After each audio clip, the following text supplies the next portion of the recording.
We're going to wrap up expressions and equations here, and we're going to figure out how we actually practically use expressions and equations to solve using algebraic thinking.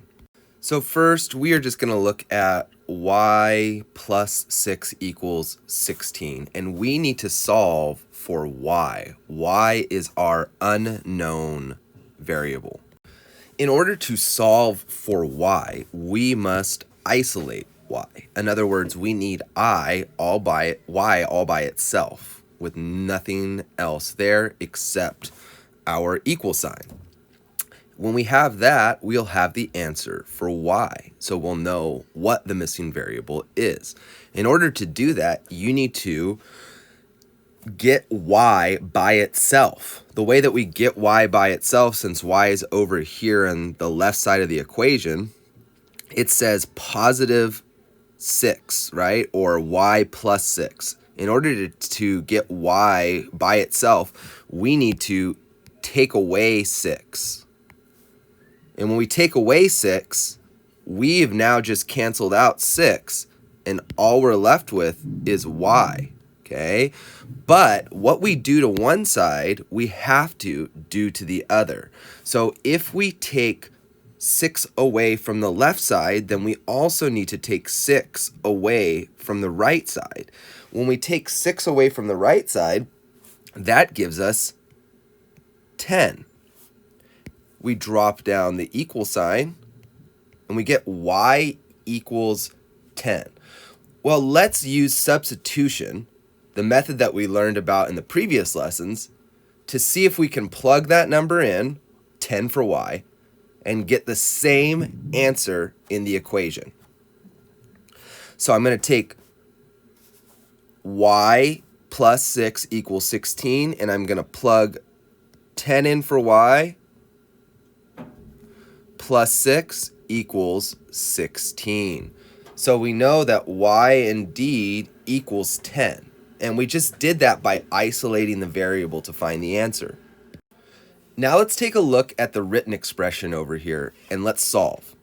So let's start first by translating the words that we have up here. We have 65 is what percent, or p, of 200. So we have a combination of symbols or variables, numbers, and words, and we need to translate that into math symbols so that we can solve. So 65 can become 65 is equals, and what is we don't know. The percent is what, so p. Of means multiplication, 200. And we don't even need the x there, right? We could cross this out completely, and we could actually say 200p like that. Or we could say p200. Doesn't really matter. So now that we have that, we're going to go ahead and solve. Let me just write it nice and neat on the bottom. So now we got 65 equals p200, or p times 200. And let's isolate the variable just like we did in the last example, only this time what is equal to the variable times a number is on the left side, and the variable and the number is on the right side. That's the only difference on this one, and that's just because that's how we translated it. Well, if we want to get p isolated, we need to get p by itself, and in order to do that, we have to, if p is going to be multiplied by 200, then we need to do the opposite of multiplication. In this case, the opposite of multiplication always is division. So we're going to divide 200 by 200. And we can just cancel out these zeros. 2 divided by 2 is 1, or 1p. And what we do to one side, we have to do to the other. So when we divided p200 by 200, we now have to divide 65 by 200, okay? So we're going to get 200 right here, which means 65 will be divided by 200. It'll be 65 divided by 200, which is going to look like 200 on the outside of the house, 65 inside the house. So you know we're going to have to put the tens place in there with a 0 as a placeholder so that we can actually solve for this. So how many times does 200 go into 65? Well, it can't, so we put our 0 in. 200 goes into 650. If we know how many times does 200 go into 600, we know that's 3. So we know that it can go in 3 times without going over. So we're going to go 3, which is going to equal 600. We're going to drop down the 50. 200 does not go into 50, so we're going to put another 0 in the hundreds place, drop that down. 200 goes into 500 2 times. Make sure we have our decimal. That's going to give us 400. Okay, we're going to subtract here. 200 does not go into 100, but we got our thousandths place. Drop down that 0. 200 does go into 1,000, and it goes into it 5 times. And that is our answer. So, putting it up here, we have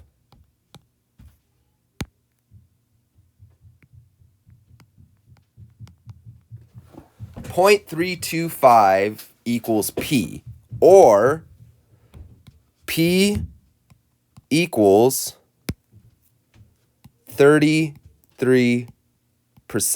And all we did is we just rounded 32 and 0.325, or 325 thousandths.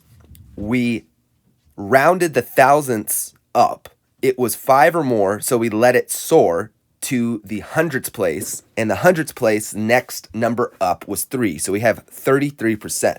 So P equals 33, or another way of saying this is 65 is 33% of 200.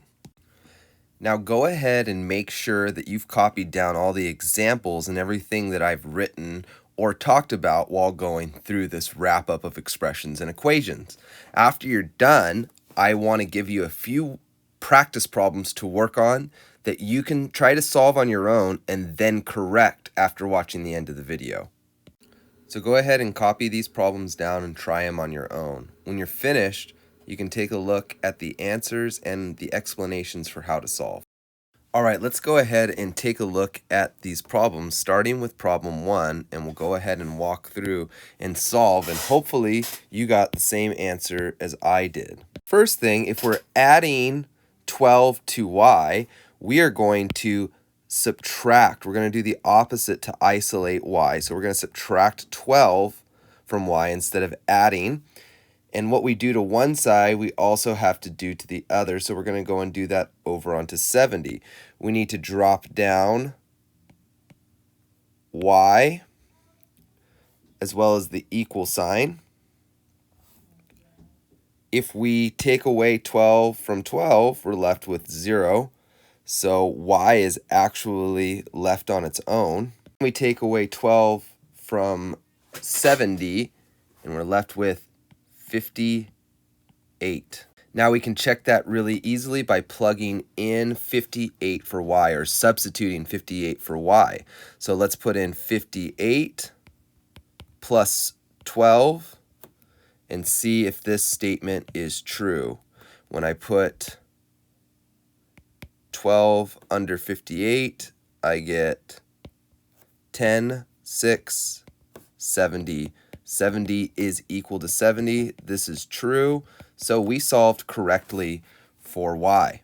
Let's move on to the second problem. This one is using multiplication. We have 65p is equal to 5, and we need to solve for p. So we need to isolate. If p is being multiplied by 65, we need to divide p by 65. So we're going to go ahead and divide by 65, and then what we do to one side, we also have to do to the other side. We also need to make sure to drop down our symbols. Okay, so when we divide 65 by 65, obviously that's going to be equal to 1p, so we can drop down that 1p, we can drop down that equal sign. And then 5/65 is really saying, well, what is 5 divided by 65? Purely for the sake of convenience, we're going to use a calculator and enter it in just the way that I'm entering it in on this calculator to get your answer. This is a really long number, and we want to round to the nearest at least thousandths place.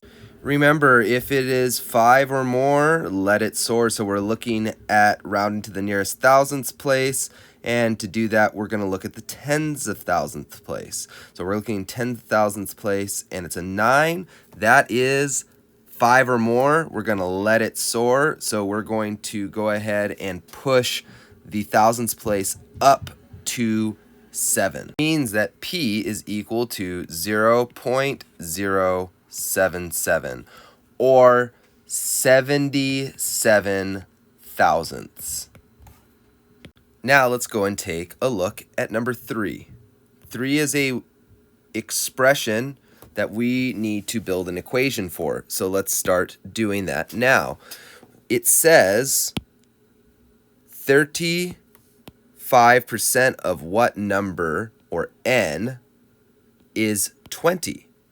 So let's go ahead and start translating that. So first off, we need to have 35% translated. So 35% needs to be translated. That is translated to 35 over 100, which in decimal form is 0.35. So 0.35 times n is equal to 20. Now all we need to do is isolate n to solve for n. Once we've isolated n, we will have our answer. So let's go about doing this. It looks like 0.35 or 35 hundredths is being multiplied by n. So we need to divide n by 0.35 or 35 hundredths. So we're going to do that right now. And what that looks like is they just all cancel each other out here. And we are left with n. We're also left with our equal sign. But what we haven't done is we haven't taken 20 and divided it by 0.35. If we want to get the answer, we need to do exactly what we did to the left side to the right side. I'm just going to go ahead and solve this on the calculator. You can follow along with me and enter it in exactly how I am. So here's our really long number that has not been rounded. Let's go ahead and round that number up so that n can equal a nice sort of simpler number to work with here. So n is going to be equal to 57, and let's go to the nearest thousandths place, and we'll see that 8 in the tens of thousandths place is 5 or more, so we'll let the thousandths place soar. It'll be 143. So n is equal to 57.143, or 57 and 143 thousandths. Let's take a look at what will happen when we substitute this value in for n and solve. So we have either 35 over 100, which is also equal to 0.35, doesn't matter which way you do this, times 57.143 is equal to 20. So we'll have to multiply those two figures together. I'm not going to do that longhand. I'm going to do it on the calculator. And sure enough, on the calculator, we actually get the figure 20.0005, right? And since we're rounding to the thousandths place, you don't even need to include this. It's just as good as saying 20. Is 20 equal to 20? Yes, 20 is equal to 20. So this statement is true. When we solved for n is definitely equal to 57 and 143 thousandths when we round up to the nearest thousandth. All right, let's take a look at the final problem, the last one, number 4. And this is going to be a tricky one because it uses division. And instead of p being divided by 12, 12 is actually being divided by p, which makes it a little bit more complicated. And so let's see how that plays out, because we didn't do an example like this above. So 12 divided by p equals 240, and we want to isolate p. In order to do that, we need to do the opposite of division, which is multiply, and we need to multiply everything by p. So let's set up the problem so that it looks a little bit easier to work with. So 12 divided by p is going to be shown in the over form, or the fraction form. So 12 divided by p, and then that's still going to be equal to 240. But what we want to do now is we want to isolate 12 on the left side. And to do that, we multiply by p. What we do to one side, we also have to do to the other. So what we end up getting is p cancels itself out. We're left with 12 on one side, the equal sign, and then p times 240. We're still not done because p is still not isolated. In order to isolate p, we need it by itself. So this is going to become more familiar. We have p times 240. Now we have to divide by 240. What we do to one side, we also have to do to the other. So 12 will also be divided by 240. We want to make sure that we drop down our symbols. So 12... this is actually looking like 12 divided by 240 is equal to p, because this is crossed out. 24 divided by 24 is equal to 1, or to 1p. And now we are just literally solving for this little guy right here, which is 12 divided by 240. Put that in on a calculator like I did, and what you're going to get is you're going to get 0.05. So p is equal to 0.05, or 5 hundredths is equal to p. So if we have that, p is equal to 5 hundredths, then we can substitute p for 5 hundredths and solve, and we should be able to come up with 240. So if we plug in 12 divided by 0.05, or 5 hundredths, is equal to 240. We know how to solve this. We know how to divide whole numbers by fractions, and we know how decimals turn into fractions. And we're going to go ahead and continue this. 12 over 1 times 100 over 5.